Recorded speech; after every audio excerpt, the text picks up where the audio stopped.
Hello అందరికీ శుభోదయం. ముందుగా అందరికీ కార్తీక పౌర్ణమి శుభాకాంక్షలు ఫ్రెండ్స్. నేనైతే ఈరోజు ఉదయం బ్రహ్మ ముహూర్త పూజ అయితే చేశాను.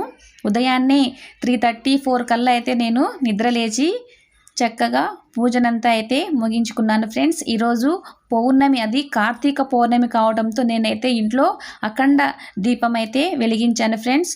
4 to 5 అయితే నా పూజా పనంతా అయిపోయిన తర్వాత 5 to 7 వరకు అయితే నేను టిఫిను అలాగే లంచ్ అయితే ప్రిపేర్ చేసేస్తాను ఫ్రెండ్స్. పాపని తయారు చేయడం కూడా 7 లోపల అయితే చేసేస్తాను. మా వారికి లంచ్ బాక్స్ ప్యాక్ చేస్తాను కాబట్టి లంచ్ కూడా నేను ఉదయాన్నే అయితే ప్రిపేర్ చేసేస్తాను ఫ్రెండ్స్. ఈరోజు అయితే టిఫిన్లకైతే ఇడ్లీ చేశాను, కర్రీ అయితే సాంబార్ చేశాను. ఎందుకంటే సాంబార్ అయితే అలా ఇడ్లీలోకి అలాగే రైస్లో కూడా రెండిట్లకి సరిపోతుందని, ఈజీగా అయిపోతుందని సాంబార్ అయితే చేశాను. ఇప్పుడైతే టైము 8:30 అవుతుందండి. నా వర్క్ అంతా ఫినిష్ చేసుకొని ఇప్పుడైతే ప్రశాంతంగా కూర్చొని అయితే తింటున్నాను ఫ్రెండ్స్. Okay friends, bye.